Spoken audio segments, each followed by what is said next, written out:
पृथ्वी सौरिक विकिरण द्वारा प्रसारित ऊर्जा का कितना प्रतिशत भाग प्राप्त कर पाता है? तो जो हमारी पृथ्वी है वह सौर विकिरण का कितना प्रतिशत ऊर्जा ग्रहण कर पाती है या प्राप्त कर पाती है? तो ये है 51%। कितनी? 51% ही प्राप्त कर पाती हैं।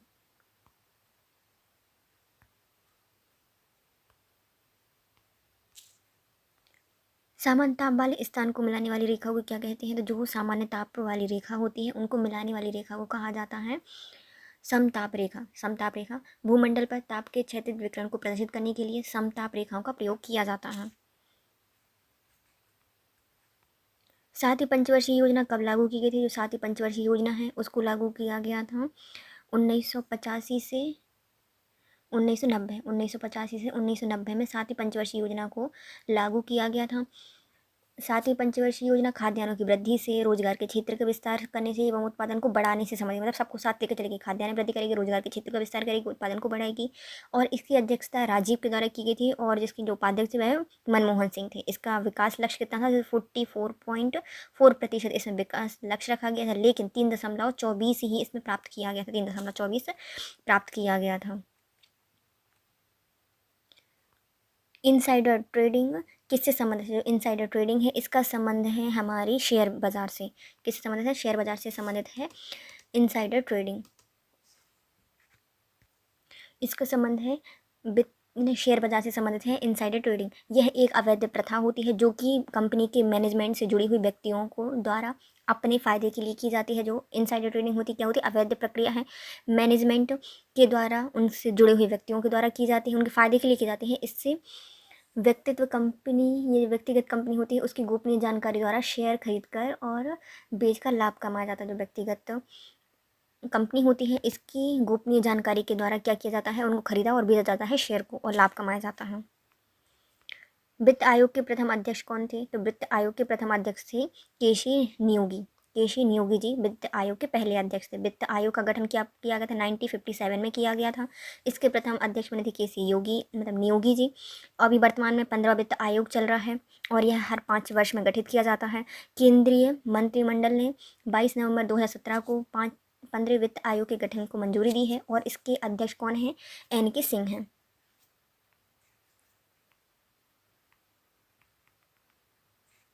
निम्नलिखित में से पहला मानव रहित अंतरिक्ष मिशन कौन सा है? तो ऐसा कौन सा अंतरिक्ष मिशन है जो कि पहला मानव रहित था, मानव का प्रयोग नहीं किया गया था, बिना मानव के गया था? वो तो स्पुतनिक, स्पीड से गया था। स्पुतनिक 1 रूस के द्वारा निर्मित किया गया था। धरती का पहला कृत्रिम उपग्रह था, पहला मानव रहित अंतरिक्ष मिशन था और इसको 1957 में भेजा गया था। 1957 में। कॉम्पैक्ट डिस्क में कौन सी टेक्नोलॉजी प्रयोग की जाती है? जो कॉम्पैक्ट डिस्क होती है इसमें प्रयोग की जाती है लेज़र वाली तकनीक। लेज़र तकनीक का प्रयोग किया जाता है कॉम्पैक्ट डिस्क में। कॉम्पैक्ट डिस्क क्या होती है? यह digital optical disc data storage format होता है जिसके अंदर डेटा को लेज़र के द्वारा इनकोड किया जाता है। निम्नलिखित में से कौन सी 2 कार्यक्रम को मनरेगा में विलय कर दिया गया था? ऐसी कौन सी 2 कार्यक्रम थे जिनको मनरेगा में विलय कर दिया गया है? तो ये है हमारी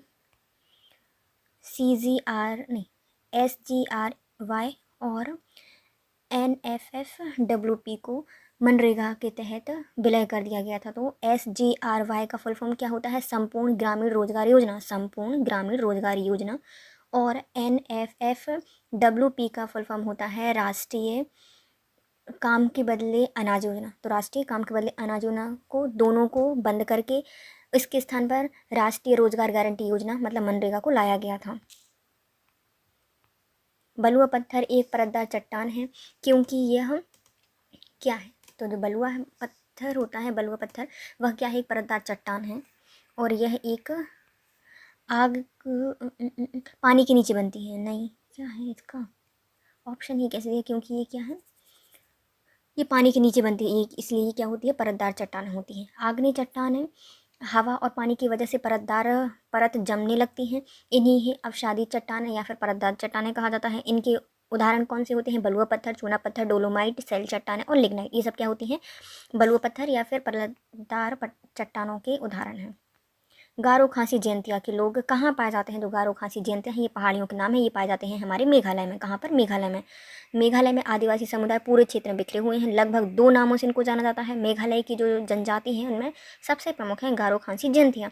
इसके अलावा कोह, भोई, युद्ध, हाइने, विट्रेप, अचीक, लंबाग, नागकृष्ट और नाग टिड्डग, ये सब कहाँ पाई जाती हैं? तो ये मेघालय में पाई जाती हैं, इतनी भयानक वाली जनजातियों। मध्य प्रदेश में न्यूनतम सड़क घनत्व वाला क्षेत्र या जिला कौन सा है? तो मध्य प्रदेश में सबसे कम सड़क घनत्व पाया जाता है हमारे मध्य प्रदेश की श्योपुर में। सही बात है, बहुत कम सड़क घनत्व है, श्योपुर में है। मध्य प्रदेश में सड़क यातायात कॉरपोरेशन अधिनियम 1950 के अंतर्गत मध्य प्रदेश राज्य सड़क परिवहन निगम की स्थापना 1962 में कर दी गई। तो मध्य प्रदेश राज्य जब बना भी नहीं था उससे पहले हमारे मध्य प्रदेश में सड़क यातायात कॉरपोरेशन अधिनियम है जिसकी स्थापना 1950 में की गई थी। इसी के तहत मध्य प्रदेश में क्या बनाया गया? राज्य सड़क परिवहन निगम बनाया गया। नियम लाए गए 1962 से लाए गया। इसके अनुसार मध्य प्रदेश में सबसे कम घनत्व है हमारे श्योपुर में और सबसे ज़्यादा घनत्व है सतना में।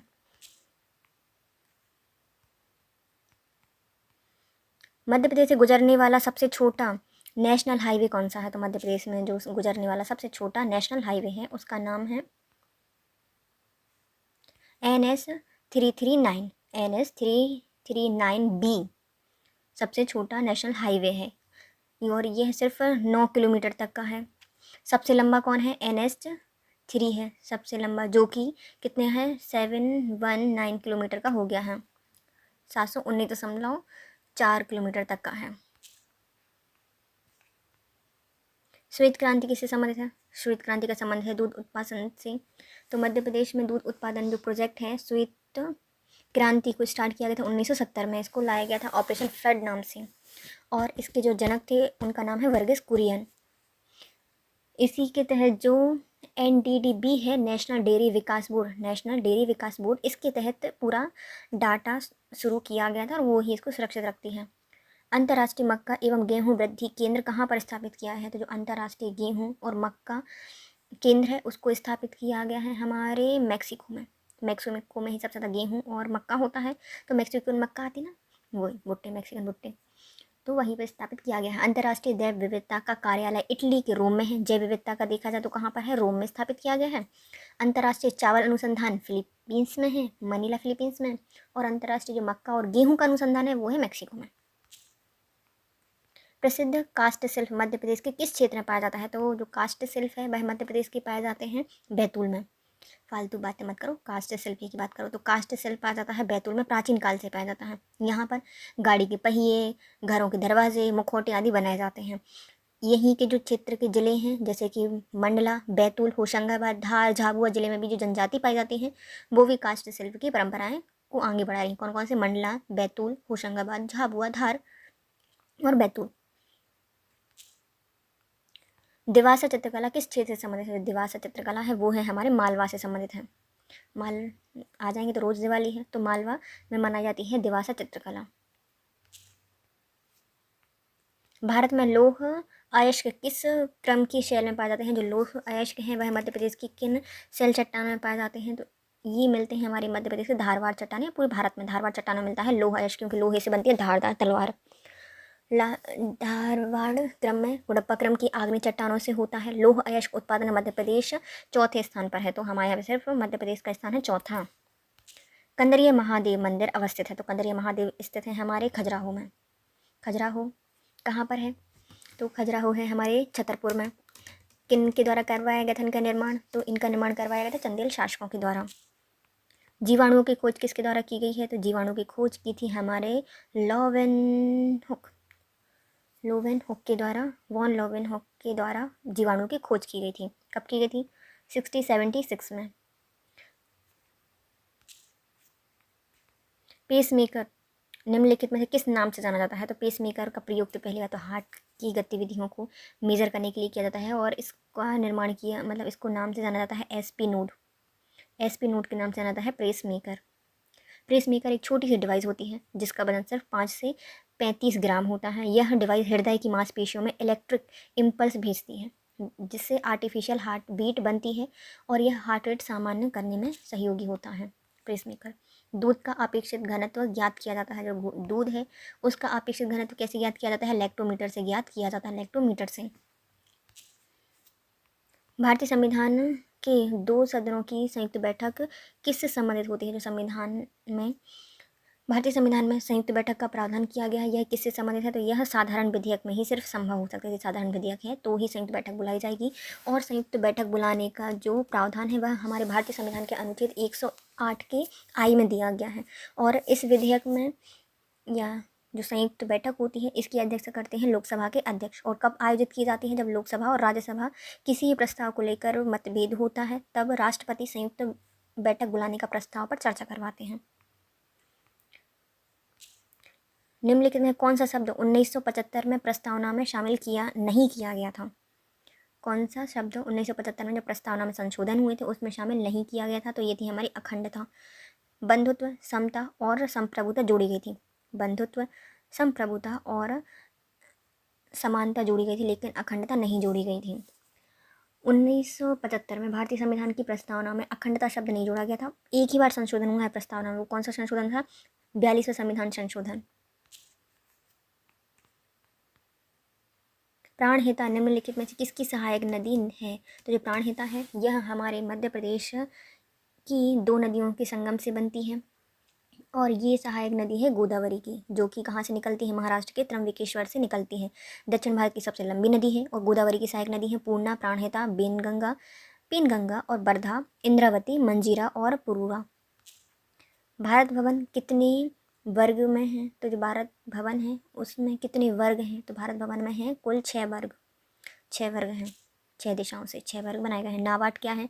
तो नाबार्ड एक कृषि सहायक विशिष्ट बैंक है। कृषि सहायक विशिष्ट बैंक है नाबार्ड, जो कि प्राथमिक तौर पर देश के ग्रामीण क्षेत्रों पर ध्यान केंद्रित करता है। यह कृषि एवं विकास हेतु वित्त प्रदान भी करता है। और इसकी स्थापना 1982 में की गई थी। और अधिनियम था कौन सा? राष्ट्रीय कृषि ग्रामीण विकास बैंक अधिनियम 1981। राष्ट्रीय कृषि ग्रामीण विकास बैंक अधिनियम 1981 इसका अधिनियम था। इसके तहत नाबार्ड बनाई गई थी 1982 में। देश तकनीक से विकसित तेजस क्या है? तो तेजस है एक लड़ाकू विमान। तेज बहुत तेज आता है और लड़के आ जाता है। लड़ाकू विमान है तेजस। सिंगल इंजन वाला होता है। ये स्वदेशी तकनीक से बनाया गया है। इसे हिंदुस्तान एरोनॉटिक्स लिमिटेड ने बनाया है। HAL के द्वारा बनाया गया है। हिंदुस्तान एरोनॉटिक्स लिमिटेड के द्वारा बनाया गया है। वर्चुअल मेमोरी का आकार निर्भर करता है। जो वर्चुअल मेमोरी होती है इसका आकार किस पर निर्भर करता है? डिस्क स्पेस पर। जितनी डिस्क स्पेस होगी उतनी ही वर्चुअल मेमोरी बन सकती है। वर्चुअल मेमोरी एक प्रकार की कंप्यूटर तकनीक होती है जो कि कंप्यूटर एप्लीकेशन प्रोग्राम की यह धारणा प्रदान करती है कि इसके पास एक सन्निहित कार्य क्षमता वाली मेमोरी भी होती है। मतलब एक वर्चुअल मतलब क्या होता है? इमेजिन करने वाली। तो ये से बताती है कि आप इतना कर सकते हो। और ये निर्भर करती है डिस्क स्पेस पर। मराठा और अफगानों को मनसबदारी प्रथा में शामिल करने वाला पहला मुगल शासक कौन था? तो मराठा और अफगान थे, उनको सब में मनसबदारी प्रथा में शामिल कर लिया था। तो ऐसा कौन सा शासक था? ये था हमारा जहांगीर। स्टार्ट किया था अकबर ने इसको, मनसबदारी प्रथा। मुगलों की देन है मनसबदारी प्रथा। और मराठा और अफगानों को स्टार्ट किया था या उनको भी शामिल किया था किसके द्वारा? जहांगीर के द्वारा। मनसबदारी प्रथा अकबर के द्वारा 1571 में स्टार्ट की गई थी। राजपूतों को इसमें रखना इसने स्टार्ट किया था, लेकिन मराठाओं और अफगानों को जहांगीर लेकर आया है इनमें। इब्राहिम लोधी ने किस शासक को हराकर ग्वालियर पर अधिकार कर लिया था? तो इब्राहिम लोधी ने ग्वालियर पर अधिकार किया था, किसको हराकर? तो ये हैं हमारे विक्रम सिंह। बड़ा विक्रम दिखा रहे थे ग्वालियर में। एक इब्राहिम लोधी आया और उनने इनको हरा दिया और ग्वालियर पर कर लिया आक्रमण नहीं अधिकार। इसमें जो ग्वालियर के राजा थे विक्रमादित्य को पराजित किया था। इसे शमशाबाद की जागीर प्रदान की थी। शमशाबाद, सब शांत हो गए थे तो शमशाबाद की जागीर इनको प्रदान कर दी। दीवाने मुस्तकराज किससे संबंधित है? जो दीवाने मुस्तकराज है यह संबंधित था अलाउद्दीन खिलजी से। दीवाने मुस्तकराज का संबंध है हमारे किससे? अलाउद्दीन खिलजी के टाइम पीरियड से संबंधित है। दीवाने मुस्तकराज एक वित्त विभाग होता है। क्या है? वित्त विभाग है मुस्तकराज। तो पुस्तकें होती होंगी वित्त से संबंधित। वित्त विभाग है जिसका निर्माण अलाउद्दीन खिलजी ने किया था। इसका कार्य क्या था? जो अतिरिक्त मात्रा में वसूला गया कर था उसका हिसाब रखना। चोलों के विषय में प्रथम जानकारी किस साहित्य से मिलती है? तो चोल प्रमुख शासक रहे हैं हमारे भारत के, लेकिन जानकारी हमें मिलती है इनकी संगम साहित्य से। तो संगम साहित्य से मिलती है हमें चोलों की वंश की इतिहास की जानकारी। पहला साहित्य है संगम साहित्य। इसमें चोल शासक करिकाल की उपलब्धियाँ और चेर पांड्य के बीच में संबंध बताए गए हैं। चेरपांड और करिकार जो चोल का शासक था उसके बारे में जानकारी प्राप्त होती है संगम साहित्य से। नेटवर्कों में कंप्यूटर को जोड़ने की भौतिक व्यवस्था क्या कहलाती है? तो इसे कहा जाता है टोपोलॉजी। ऑप्शन ही नहीं है। तो यदि हमें नेटवर्क से कंप्यूटरों को आपस में जोड़ना है तो हमें टोपोलॉजी का प्रयोग करना पड़ेगा। टोपोलॉजी टोपोलॉजी क्या होती है? इसमें विभिन्न प्रकार के नोड्स टर्मिनल को आपस में जोड़ने का तरीका होता है। नोड्स के बीच में एक भौतिक संरचना को दर्शाया जाता है। दूसरे शब्दों में कंप्यूटर को आपस में जोड़ने का जो ढंग होता है वह टोपोलॉजी होती है। इंद्र है, तो इंद्र क्या है? एक रडार है। इससे सब डरते हैं। इंद्र भगवान देवता इंद्र सब डरते हैं। तो रडार है। इंद्र क्या है? रडार है। 2D चल निगरानी रखता है ये। मध्य प्रदेश में लोक सेवा आयोग का मुख्यालय कहाँ है? तो लोक सेवा आयोग, हाँ हाँ हाँ, बहुत लड्डू क्वेश्चन है। तो ये है हमारे मध्य प्रदेश के इंदौर में। लोक सेवा आयोग का मुख्यालय है हमारे मध्य प्रदेश के इंदौर में। इसकी स्थापना 1956 में की गई थी। इसके अध्यक्ष भास्कर चौबे थे। केंद्रीय सूचना आयोग क्या है? तो जो केंद्रीय सूचना आयोग है यह एक स्वतंत्र निकाय है। किसी को भी सूचना दे सकता है, प्राप्त कर सकता है। तो यह एक स्वतंत्र निकाय है सूचना आयोग। इसका कब बनाया गया था? सूचना अधिकार नियम 2005 के द्वारा इसको गठन किया गया था। कब? 12 अक्टूबर 2005 को इसका गठन किया गया था। आयोग की अधिकारिता सभी केंद्रीय लोक प्राधिकारियों तक होती है या उनके ऊपर होती है। एक स्वतंत्र निकाय है केंद्रीय सूचना आयोग। मिनी माता रोग का कारण क्या होता है? तो हमारा मिनी माता रोग का कारण होता है पारा। मिनी माता का चढ़ जाएगा पारा तो हो जाएगा सब काम खत्म। 1950 में जापान की जो मिनी माता खाड़ी है वहाँ पर पारे से दूषित पानी से जो ग्रसित हुए थे लोग, उससे रोग जो हुआ था उसे कहा जाता है मिनी माता रोग। N5N2 इन्फ्लुएंजा है। तो ये क्या है? H5N2 जो है ये क्या है? एक बर्ड फ्लू है। तो H5N2 N1 जो वायरस होता है ये क्या है? बर्ड फ्लू है। यह एक प्रकार का वायरस है। भूटान इजराइल को मान्यता देने वाला देश बना था। तो कौन से नंबर का देश है जिसने भूटान ने इजराइल को मान्यता दी थी? तो ये बना था हमारा 5वां। भूटान 5वां राज्य बना है जिसने इजराइल को मान्यता दे दी है।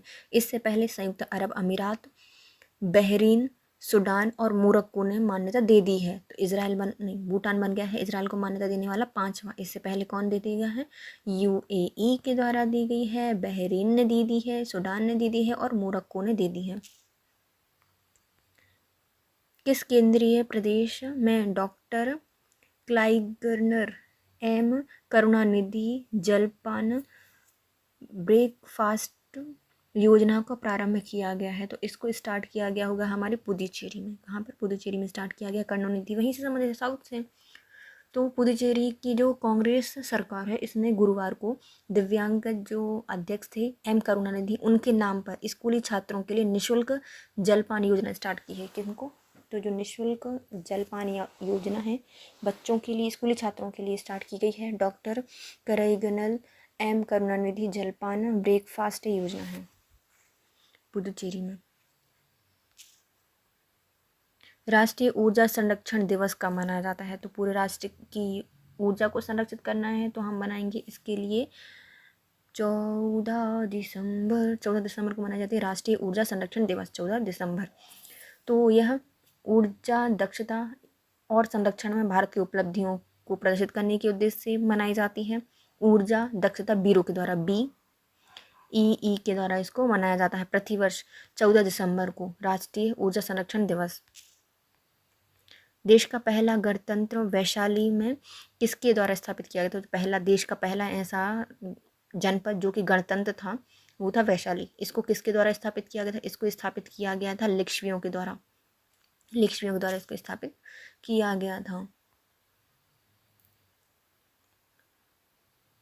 चंद्रशेखर आज़ाद की शहादत किस तिथि को मनाई जाती है? जो चंद्रशेखर आज़ाद हैं इनकी शहादत मनाई जाती है 22 फरवरी 1931, 22 फरवरी नहीं 27 फरवरी होगा, 27 फरवरी 1931 को इलाहाबाद में कंपनी बाग स्थित अल्फ्रेड पार्क में चंद्रशेखर आज़ाद जी शहीद हुए थे। बड़ौनी का मेला कहाँ पर लगता है? तो बड़ौनी का मेला लगता है हमारे मध्य प्रदेश के दतिया में। बड़ौनी का मेला लगता है मध्य प्रदेश के दतिया में। टेपा समारोह उज्जैन में मतलब कहाँ आयोजित किया जाता है? तो टेपा समारोह आयोजित किया जाता है उज्जैन में। 1857 में महू के विद्रोह का नेतृत्व किसके द्वारा किया गया था? तो 1857 में जो विद्रोह हुआ था इसमें महू से लड़े थे हमारे शहादत खान। इनको इंदौर में फांसी दे दी गई थी। शहादत खान के द्वारा नेतृत्व किया गया था महू विद्रोह का। यह होलकर वंश के समर्थक थे। इन्होंने इंदौर महू में विद्रोह का नेतृत्व किया था। निम्नलिखित में से किस परियोजना को राजीव गांधी के नाम से भी जाना जाता है? तो राजीव गांधी के नाम से जानी जाती है हमारी बावनथड़ी परियोजना। बावनथड़ी परियोजना यह जो बावनथड़ी नदी है उस पर बनाई गई है राजीव गांधी सागर परियोजना। बृहद परियोजना है मध्य प्रदेश और महाराष्ट्र की। किसकी है? मध्य प्रदेश और महाराष्ट्र की परियोजना है। इस परियोजना का निर्माण बालाघाट के कटिंगी में किया गया है और जो महाराष्ट्र है वहाँ के भंडारा में। तो बालाघाट का कटंगी है और महाराष्ट्र का है भंडारा। दोनों की संयुक्त से बनाई गई है मध्य प्रदेश और महाराष्ट्र की।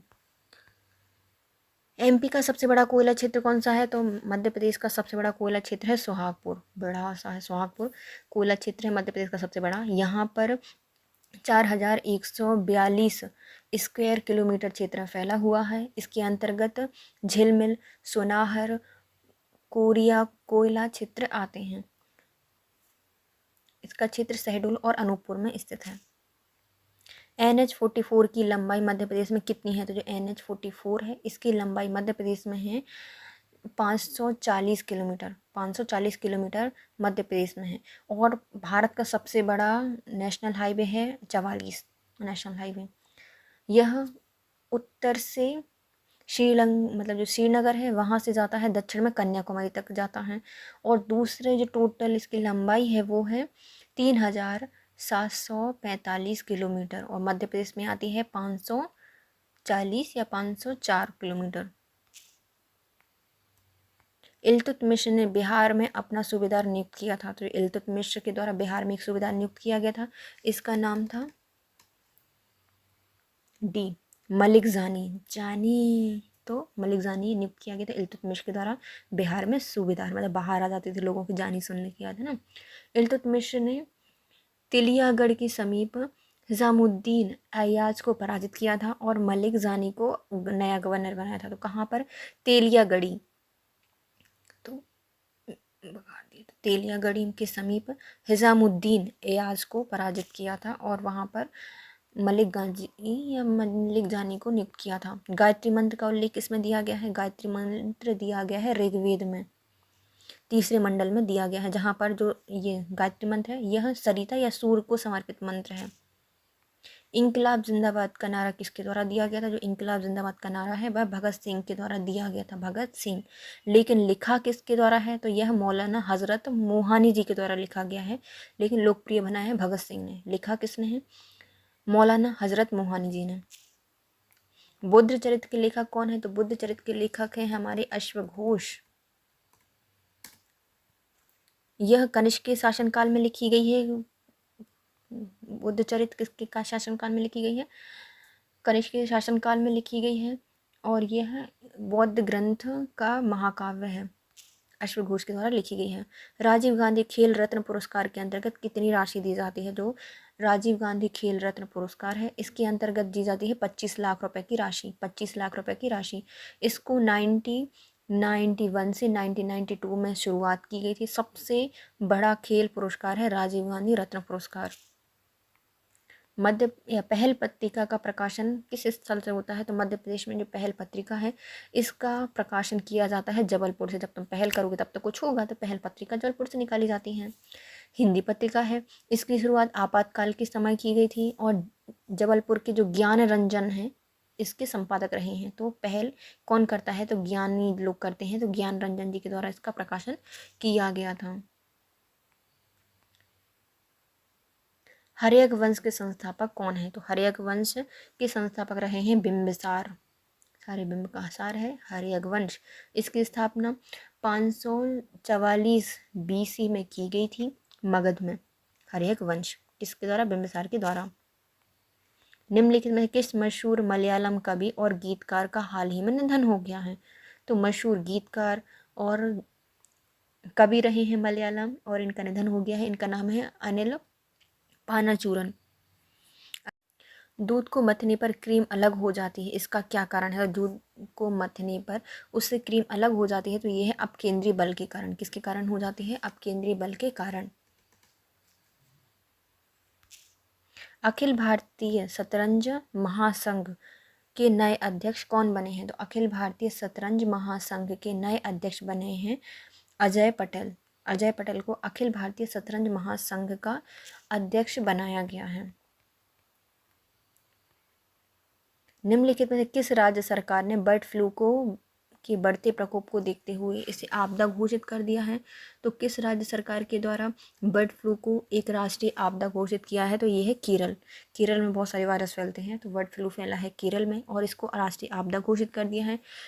यह वायरस होता है H5N8 से। H5N8 नहीं, N8 से होता है। N5H8 से बीमारी होती है। साबुन के बुलबुले पर श्वेत प्रकाश डालने पर वह रंगीन दिखाई देने लगता है, इसका कारण क्या है? तो इसमें प्रकाश जाते ही उसका हो जाता है वृत्तीकरण हो जाता है। जब दो तरंगें जिनकी आवृत्ति और आयाम समान होते हैं तो एक ही माध्यम में गति करनी होती है, तो एक दूसरे को आरोपित करते हैं और इसी को ही व्यतिकरण कहा जाता है। तो एक ही समान आवृत्ति के समान आयाम के दो प्रकाश की तरंगें एक ही माध्यम में गति करती हैं, तो वह एक दूसरे को अधिरोपित करती हैं, जिससे उसका व्यतिकरण हो जाता है। हिमालय का पर्वत पादीय प्रदेश कौन सा है? तो हिमालय का पर्वत पादीय प्रदेश है शिवालिक। सबसे लास्ट वाली, जो सबसे दक्षिणी वाली पर्वत है, उसके क्या कहा जाता है? शिवालिक कहा जाता है। पर्वत पादीय पर्वत का नाम है शिवालिक। भारत का सबसे लंबा समुद्री तट कौन सा है? तो सबसे लंबा समुद्री तट है भारत का, इसका नाम है मैरियाना तट। मैरियाना तट जो कि कहाँ पर है? चेन्नई में स्थित है।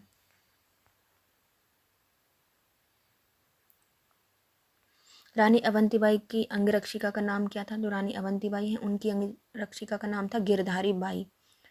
रानी अवंतीबाई और जो गिरधारी बाई हैं इनकी समाधि मंडला में बनाई गई है।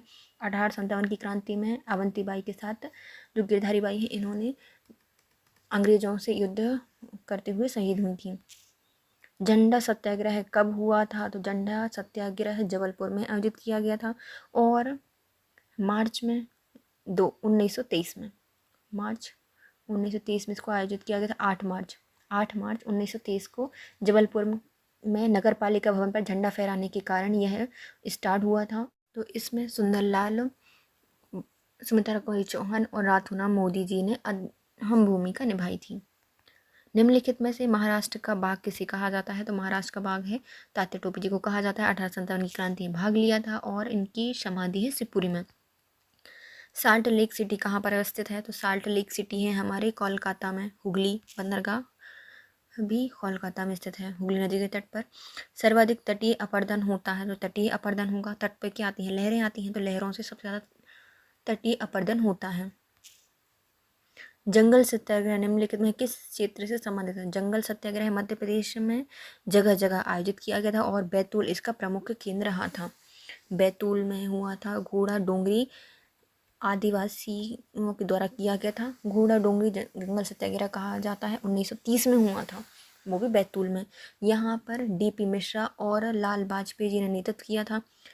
मुंजन सिंह के नेतृत्व में आदिवासियों ने जंगल से बाहर आ गए थे और बैतूल, बजारी, ढाल, छिंदवाड़ा, ओरछा, शिवनी, टुरिया, हरदा क्षेत्रों में आंदोलन चलाया था। भारत की सबसे बड़ी जनजाति कौन है? तो भारत की सबसे बड़ी जनजाति है हमारी भील जनजाति और मध्य प्रदेश की सबसे बड़ी जनजाति है गौड़ जनजाति। अंतर्राष्ट्रीय क्रिकेट परिषद के नए अध्यक्ष कौन चुने गए हैं? तो अंतर्राष्ट्रीय क्रिकेट परिषद के नए अध्यक्ष चुने गए हैं हमारे वार्कले ग्रे जी को अंतर्राष्ट्रीय क्रिकेट परिषद के नए अध्यक्ष के रूप में चुना गया है।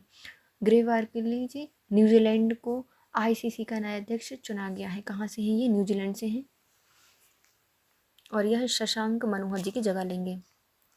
संविधान दिवस कब मनाया जाता है? जब संविधान को अपनाया गया था, 26 नवंबर को अपनाया गया था। 26 नवंबर 1949 को भारतीय संविधान सभा के द्वारा इसको अपनाया गया था, संविधान को अंगीकृत किया गया था। विश्व एड्स दिवस कब मनाया जाता है? तो विश्व एड्स दिवस मनाया जाता है 1 दिसंबर को मनाया जाता है। कब से स्टार्ट किया गया है? 1987 से इसको स्टार्ट किया गया है। हाल ही में पगर बुक ने 2022 तक किसी अपना ब्रांड एम्बेसडर चुना है। जो पगर बुक है इसके द्वारा ब्रांड एम्बेसडर चुना गया है वो कौन है? तो ये हैं हमारे अक्षय कुमार। पग बहुत शांति से रखते हैं, तो ये क्या है? पगर बुक के द्वारा अक्षय कुमार को अपना ब्रांड एम्बेसडर चुना गया है। इससे पहले हम एड्स के बारे में जान लेते हैं। एड्स से कौन सा रोग होता है? मतलब एड्स की जो जांच की जाती है उसके लिए होता एलिसा टेस्ट होता है और HIV वायरस के कारण ये होता है। और इसको पहली बार जेम्स डब्ल्यू बुश और पामरू नेटाल डाटा के द्वारा मनाया गया था। ये जो है एड्स दिवस किसके द्वारा मनाया गया था? जेम्स डब्ल्यू बुश और पमारू नेट्स डाटा के द्वारा इसको मनाया गया था 1987 में। हाल ही में महिला बिग बैश लीग 2020 में प्लेयर ऑफ द ईयर किसे चुना गया है? तो ये चुनी गई है हमारी सोफी डिवाइन को महिला बिग बैश लीग 2020 के लिए प्लेयर ऑफ द ईयर चुनी गई हैं। स्पेस एक्स ने हाल ही में कितने अंतरिक्ष यात्रियों को इंटरनेशनल स्पेस स्टेशन भेजने के लिए मिशन तैयार किया है? तो इसमें भेजे जाएंगे कुल 4 व्यक्तियों को भेजा जाएगा। स्पेस एक्स के तहत कितने लोगों को भेजा जाएगा? 4 लोगों को। इसमें नासा के द्वारा इसको चलाया जा रहा है। फ्लोरिडा के कैनेडी स्पेस सेंटर से इन 4 व्यक्तियों को या यात्रियों को भेजा जाएगा। निम्नलिखित में कौन आग्नेय चट्टान की उदाहरण है? तो आग्नेय चट्टानें कौन सी हैं? तो जो हमारी ग्रेनाइट चट्टानें होती हैं यह आग्नेय चट्टानों में पाया जाता है। ग्रेनाइट यह ज्वालामुखी से निकलने वाला जो लावा होता है, मैग्मा होता है, धूल के कण होते हैं, जब वो ठंडा होता है तो इन चट्टानों का निर्माण होता है, आग्नेय चट्टानों का। इसमें बेसाल्ट, ग्रेनाइट, पेग्माटाइट और बिटुमिनस जैसे पदार्थ प्राप्त होते हैं। निम्नलिखित में से किसे प्राथमिक चट्टानों की श्रेणी में रखा जाता है? तो प्राथमिक चट्टानें होती हैं हमारी आग्नेय चट्टानें, क्योंकि जब ज्वालामुखी निकलती है सबसे पहले इन्हीं का निर्माण होता है। आग्नेय चट्टानें क्या होती हैं? हमारी पृथ्वी की प्राथमिक चट्टानों के रूप में जाना जाता है।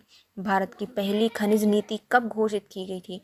तो भारत की जो पहली खनिज नीति है उसको लागू किया गया था 1951 में। 1951 में भारत की पहली खनिज नीति आई थी।